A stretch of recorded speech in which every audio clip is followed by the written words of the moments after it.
Two friends decided to get jobs as night guards at a cemetery. After signing some simple paperwork, they were assigned their first night shifts. The job seemed easy enough, just patrolling the grounds, keeping order, and scaring off potential vandals. Neither of them believed in the supernatural, so the stories about strange noises and shadows wandering between the graves only made them laugh. The first night started off quietly. Arthur and David settled into the guardhouse, sipping coffee and chatting about trivial things. The radio emitted soft static, occasionally picking up faint signals from local stations. The security camera screens flickered with static images of the cemetery pathways, the dim glow of the streetlights, and the darkness beyond. It seemed that everything would be just as they had expected, boring and uneventful. Midnight struck. David yawned, leaning back in his creaky chair. "Well, should we take a walk?" he suggested, stretching lazily. "No point," Arthur replied, glancing at the monitors. "There's no one out there. Maybe some cats, but even they keep their distance." David smirked and reached for the thermos of coffee, but just then, the radio suddenly crackled, then wheezed, as if someone on the other end was trying to say something. The two exchanged glances. "Interference?" David guessed, though he didn't sound convinced. He picked up the walkie-talkie and checked the channel. Nothing but a clean signal. Yet the radio kept making those unsettling sounds, like someone slowly inhaling, then exhaling with a deep, sickly rasp. "Turn it off," Arthur muttered, a strange unease creeping over him. David reached out, but the moment his fingers touched the volume knob, a frail, quivering voice came through the static, as if carried from somewhere far away. "You shouldn't be here." Arthur flinched. David jerked his hand away from the radio, and an oppressive silence filled the room. They stared at each other, unsure what to say. "Probably just some weird frequency," David said uncertainly, forcing a chuckle. But even to him, his voice sounded hollow. "Maybe someone's just messing around." "Maybe," Arthur agreed reluctantly, but his eyes remained fixed on the monitors. Then his gaze narrowed. On one of the screens, at the far end of the cemetery, beyond the reach of the streetlights, a tall, elongated figure had appeared. It stood motionless among the gravestones. "Do you see that?" Arthur whispered. David slowly turned to the screen and froze. The figure was there, tall, unnaturally thin, almost blending into the darkness. It didn't move, yet they both felt as if it were looking directly at them through the screen.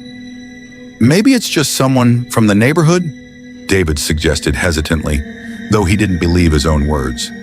Arthur slowly shook his head. His heart pounded in his chest. Something about that silhouette was wrong. The darkness around it seemed denser than the surrounding night, as if it were pulling the light from the air itself. "We should check it out," David forced out. He didn't want to, but sitting there and just watching felt even worse. They grabbed their flashlights and, avoiding each other's eyes, stepped out of the guardhouse. The cold night air hit their faces, but despite that, sweat clung to their skin. The cemetery looked the same as before. Rows of tombstones, winding pathways overgrown with tall grass. Yet now it felt different, heavier, like something was lurking in the darkness, waiting. When they reached the spot where they had seen the figure, there was nothing, just the gravestones, dark, silent, as if watching. Arthur swept his flashlight across the ground and froze. The damp earth was undisturbed, not a single footprint. "There's nothing here," David let out a nervous chuckle, but it died in his throat almost immediately. Arthur slowly raised his flashlight, aiming the beam at the nearest headstone, and then they saw it. On the polished surface of the stone, fingerprints, long, thin, like someone had just dragged their hand across it. Neither of them spoke. They turned and walked back quickly, resisting the urge to run. Inside the guardhouse, back in the safety of the artificial light, Arthur let out a shaky laugh. It could have been anything, right?" David didn't answer. He was staring at the monitor, his face pale as chalk. On the screen right outside their guardhouse, something stood in the darkness, closer than before. And then, it was gone. The silence in the guardhouse was deafening. Arthur and David sat frozen, their eyes locked onto the screen, waiting. But nothing happened. The figure that had been standing right outside their door had vanished, as if it had never been there at all. Maybe it's just a camera glitch. Arthur's voice wavered. He wanted to believe it, needed to believe it, but a cold dread coiled in his chest. David gave a slow, silent nod, but his eyes stayed fixed on the monitor. He knew, the second that thing had appeared, something in the room had changed. The air thickened, as if something invisible and heavy had woven itself into it, making the blood freeze in their veins. Outside, a sound, the snap of a twig, as if someone had stepped carefully onto the ground right outside the guardhouse door. They froze. It could have been the wind, David whispered, but he didn't even believe it himself. Suddenly, something moved past the window, a black shadow, fleeting yet undeniably real. David slowly turned his head, but there was nothing there. Arthur swallowed hard, gripping his flashlight tighter. "We have to go out there," he whispered. His voice shook, but not from the cold. "If it's someone real, we need to know." David nodded slowly. He didn't want to go. Every cell in his body was screaming at him not to. But he knew that the longer they stayed inside, the worse it would get. The fear, the unbearable weight of the unknown. They slowly opened the door. The air outside was freezing, even though the night had been warm just minutes ago. The wind had stopped. The trees, the leaves, everything was still, trapped in a suffocating silence. Their flashlights cut through the dark, casting long shadows between the graves. Tombstones loomed like silent sentinels, stretching their distorted silhouettes across the ground. But something was wrong. One of the shadows was moving, slowly, fluidly, ignoring the direction of the light. "Do you see that?" Arthur whispered. David didn't answer. His fingers trembled around his radio. His pulse pounded in his ears. The shadow moved, but there was no one there to cast it. It slid across the ground, twisting around the tombstones, getting closer. And then, in a nightmarish jerk, it was gone. Vanished into the darkness. David instinctively stepped backward and hit something solid. His breath hitched. He spun around and froze. Behind him stood a tombstone, ordinary, old, covered in moss. But he was certain it hadn't been there a second ago. Arthur saw his face and lifted his flashlight. The beam of light illuminated the stone, revealing its worn, weathered engraving. Most of the letters had faded with time, but one word remained clear enough to read, "They came."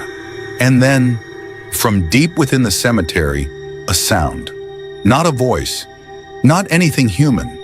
It was a low, piercing creak, like the slow, groaning hinges of a door that should never have been opened. "We need to go back," David whispered. But when they turned back to the guardhouse, the door they had left open was now closed, and from inside they heard heavy, ragged breathing. Arthur and David froze. From behind the closed door, inside the guardhouse, came that slow, wheezing breath. It wasn't the sound of an old fan struggling to turn. It wasn't the groan of the wind slipping through the cracks. This was a living sound. Someone's breath, slow and wet, as if their lungs were filled with thick, oozing phlegm, desperately dragging in air. David took a step back. Crunch. Something soft squished under his foot. He looked down. Lying in the grass was a piece of raw flesh, dark red, quivering, with thick, blackened drops sliding off it. His stomach tightened. He couldn't look away. And then, it moved. A slow, disgusting twitch, like it was trying to pull itself toward him. "Oh my God," Arthur whispered. At that moment, the guardhouse door creaked open, slowly. Inside, only darkness. But in the doorway, a shape, tall, hunched, its unnaturally long arms dragged across the floor. It didn't move, but something about it was wrong, rotten. The air inside the guardhouse thickened, heavy and putrid, like the breath of something dying. Then from the darkness, a new sound. Wet, guttural chewing. Something inside was eating. Something huge, something sweaty, oozing, ripping into flesh with its foul, gnashing teeth. Bones cracked, Meat tore apart with sickening squelches, and underneath it all, a deep, satisfied purring. David shook. He couldn't move. He knew they had to run, but his feet were like stone, cemented to the ground. And then, another sound, a sharp, dry scrape, like fingernails dragging across wood. Then, a loud, heavy thud, like something massive slapped against the floor. Then, a whisper. "They see you?" And the voice was close. Arthur lunged for David, grabbing his arm and yanking him forward. They ran. Past gravestones, past twisted shadows that moved too fast, past tombstones with fresh, bloody inscriptions. New names. Their names. They burst toward the gate. It was locked. David fumbled through his pockets, hands trembling, but the key ring refused to cooperate. Behind them, something shifted in the dark. "Faster, damn it!" Arthur slammed his hands against the gate. The metal wouldn't budge.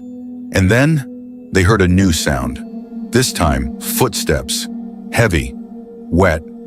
A sickening, squelching echo, each step landing right behind them. The sound was slow, unnervingly steady, as if whatever it was wasn't in a hurry. As if it knew they had nowhere to go. Step, pause. Step, pause. And then, something breathed against the back of their necks. David's fingers finally found the key. He jammed it into the lock, but his hands were shaking. He turned it, and something cold traced along his neck. A finger, a frozen, unnatural touch. David screamed. The lock clicked. The gates flew open. They bolted into the darkness of the street.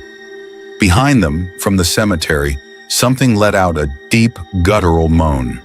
A monstrous, mourning wail, as if something had lost its prey. But it wasn't over, because when they turned back, there were tracks, wet, sticky, not human. Something was following them. They ran. Cold air burned their lungs. The sound of their own breath roared in their ears. And behind them, the footsteps grew louder. Something was chasing them. Something without a name, without a true form. But it was close. Arthur was the first to stumble, crashing onto his knees. David spun, reaching for him. And then he heard it again. A crunch, not footsteps, not breathing. This was bones breaking, crushed between unseen teeth like brittle twigs. And then, the wet, squelching sound of something chewing, like someone savoring every bite. Arthur lifted his head, and for a split second, his eyes met something unreal. Behind them, the night had opened, not a shadow, something deeper than darkness, blacker than the void itself. It moved as if it didn't belong to this world. Its limbs stretched and dissolved, its shape twisted in impossible ways. And from that pitch-black abyss came laughter, faint, distant, but watching them. "Arthur!" David's voice was barely a whisper. He couldn't move, his muscles locked in pure, paralyzing terror. "We have to." But it was too late. The air thickened, like molasses, dense and suffocating. Every movement now felt impossible, their bodies sinking into something unseen. They were trapped in place, and behind them, the thing that hunted them continued its gruesome feast.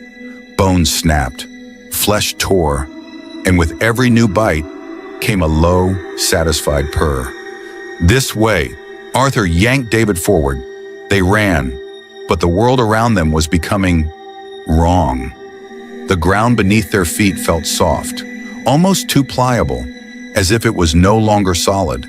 The houses, no, they weren't the same anymore. Their shapes were familiar, but something about them was off, like a twisted version of reality. And then they saw him, a man, or rather, the outline of one. He stood in the middle of the empty street, too tall, too still.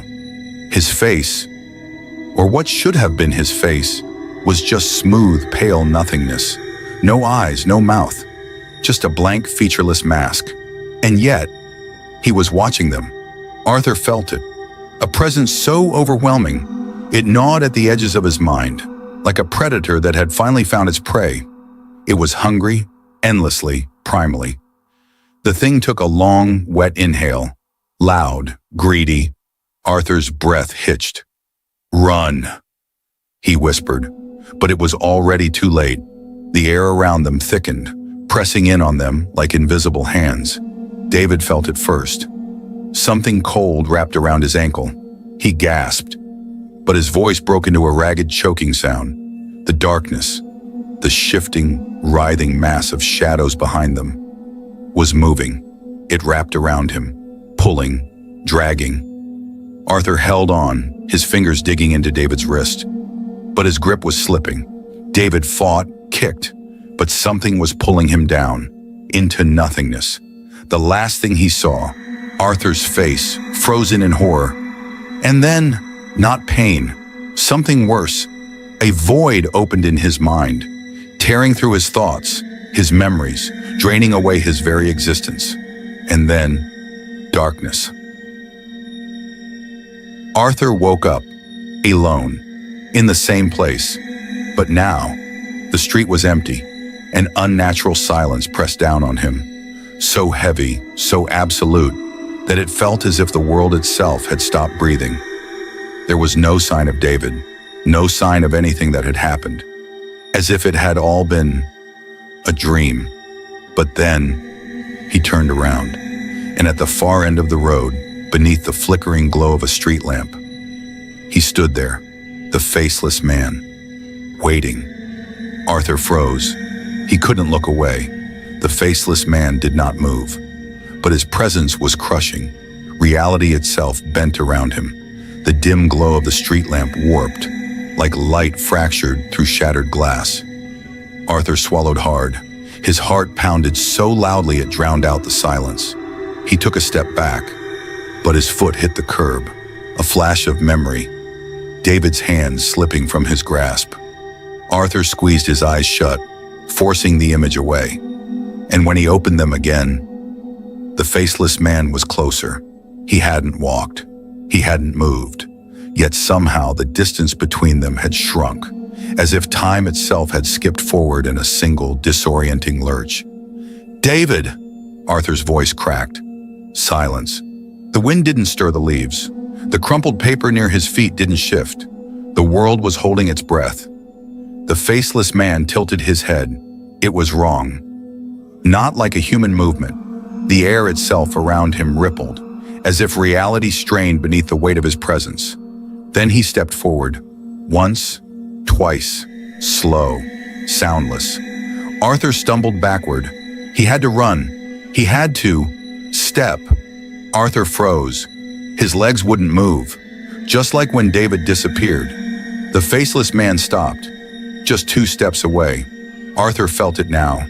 A void radiating from him, like a creeping frost, burning cold. And then it spoke. The voice came from everywhere. Low, vibrating, unnatural. "You do not belong here." Arthur's fists clenched. "Where is David?" His voice was barely a whisper, raw from fear. The faceless man didn't answer. Instead, the world folded inward. The streetlights flickered, then snapped into darkness. Blackness collapsed around him. Arthur screamed, but there was no sound. Only whispers, 1,000 voices. "You do not belong here," and then nothing. A rush of air, cold, burning. Arthur gasped, like a drowning man breaking the surface. He sucked in a breath, his lungs aching. He was lying on the pavement, cold, damp, right where it all began. The wind brushed through his hair, somewhere in the distance. The hum of passing cars. Slowly, shakily, he pushed himself upright. His whole body trembled. His eyes darted around. The street was empty. The same streetlight flickered overhead, burning steady. "David?" His voice was hoarse, but this time, he could hear himself. Silence. Everything looked normal. Too normal. As if nothing had happened. As if he had simply tripped and fallen. But deep inside, in the marrow of his bones, something had changed. Something was watching. And when Arthur took a step forward, He saw his shadow stretching across the pavement, and beside it, a second one.